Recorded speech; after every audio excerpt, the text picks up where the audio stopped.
So you want to know how to create a vanilla Minecraft server for any version of Minecraft? Have you seen lots of videos already, but all of them are way too long or are sponsored by some crap server hosting website? Well, then look no further everyone, as today I'll show you how to create a vanilla server for any version of Minecraft in 9 minutes. After this message of our sponsor, Mr. IQprof, the best channel on the planet. Like and subscribe. So when you're ready, grab your hats, put them on, and this tutorial is about to get fast. So first things first, open up your browser, go to java.com and download yourself the corresponding Java version which you need for your computer. My system is running at 64-bit, so I'm downloading the offline version of Java, which is of course 64-bit. If you don't know what bit version Windows is running on, search for system information in the Windows search bar, look under the section system type, and when it says 64, you are running the 64-bit version of Windows, otherwise it is the 32-bit version. So now that Java is installed, it is finally time to create the server itself. So go ahead and open up your Minecraft launcher, go to the installations, head to the edit section of the version of Minecraft you wish to create a server for, and then go and hit the download server button.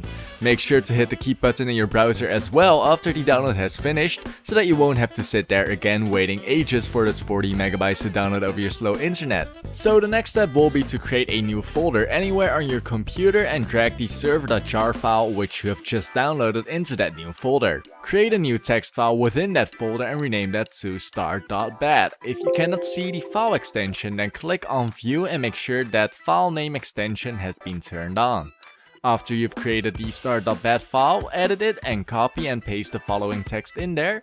You can find the text in the description of this video. With this text, we can control the amount of RAM our server can use. If you don't know how much RAM your computer has, open up system information again and look under the section installed physical memory. I will give my server a maximum of 5 GB of RAM, so I changed the second value to 5 capital G.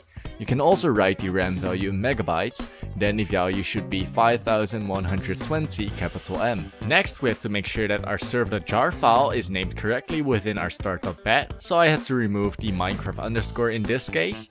Make sure to check for capital letters also, as the start.bat file is case sensitive.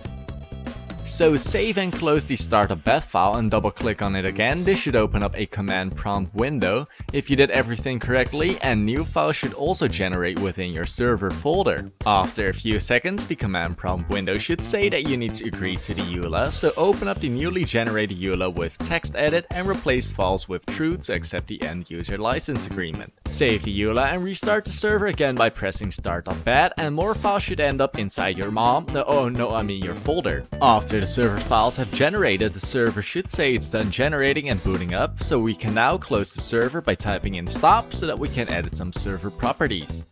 So open up the server properties file with text edit again. In this file we can change the settings of our server. For my server, I do not want spawn protection turned on for non-admin players, so I changed that to 0. You can change the game mode of all players as well if you want to. I've kept mine at survival. I've set the game difficulty to hard for a challenge as well, and I also enabled command blocks for admins. The maximum player counts can be changed also. Keep in mind that the more players are playing on your server, the more RAM you will need for your server as well. The next thing we want to do is add in the server IP address of our server. The IP of the server is your local IP address of your computer. You can find that by typing in CMD in Windows search. When opened, type in IPconfig and look at the IPv4 address. Copy this address and paste it into your server.properties. So the last thing that we are going to add in is the MOTD, also known as the moite.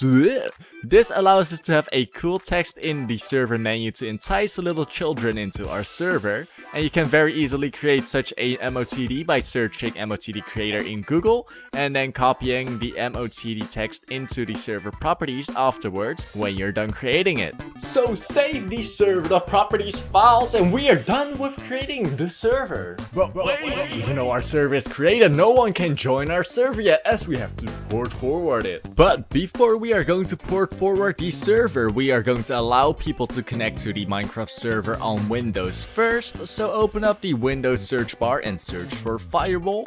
In the Windows Security window, click on Advanced Settings and another window should pop up. In this window, we are going to allow a certain port through the Windows firewall, which is 25565. This number is the default communication port of a Minecraft server, thus this is the port which people will use to join your server, unless you've changed the port in the server.properties file for if you're running multiple servers on a single Windows machine. If you're interested in how to do that, then make sure to subscribe so you won't miss that tutorial in the future. So go and click on inbound rules, and here we are going to create 2 new rules. These rules will allow the port 25565. Click on new rule, select port, this rule will apply to TCP, select a specific port which is of course 25565, allow the connection, leave all 3 checkboxes selected and give this the name Minecraft TCP. Create another rule, this one being UDP instead of TCP, the rest stays the same, name this Minecraft UDP. If you're running other firewall software on your computer as well, then make sure to allow the port 25565 through that firewall software also, otherwise your server will not be port forwarded. So the last step is to port forward the server via your modem, so open up CMD again and type in IPconfig to find the default gateway. Copy the default gateway and paste it into a web browser. This will bring us to the interface of our modem. Log into your modem and try and find the section called port forwarding or something else which is similar to that. In my modem, this section is located under NAT under network settings. In the port forwarding tab, we are going to create a new rule. All the ports will be of course 25565 for both TCP and UDP. If you do not have an option to choose both, then you create 2 separate rules with one for TCP and one for UDP. Make sure that the server IP address is your local IPv4 address of your computer and make the rule active, save it, and people should be able to connect to your server right now.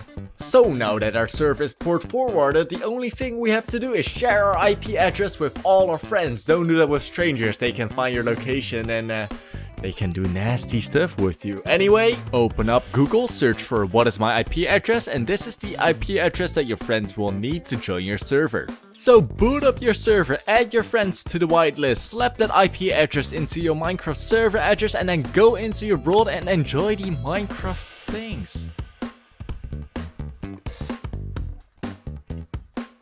Ah, what a beautiful day on... Oh wait, what is this? Crap ball sign. This server sucks. Why is IQprof so dumb? This tutorial is super bad. Not that I but I shouted to it. Hate this blah. Well everyone, it seems like my job here is done. I hope you and your friends have lots of fun on your server, and I hope you found this tutorial very useful. If you did, then leave a like on the video and make sure to subscribe so you won't miss any new future video of mine. Anyways, ladies and gentlemen, my name has been Mr. IQprof, and I'm out. I'll see you later.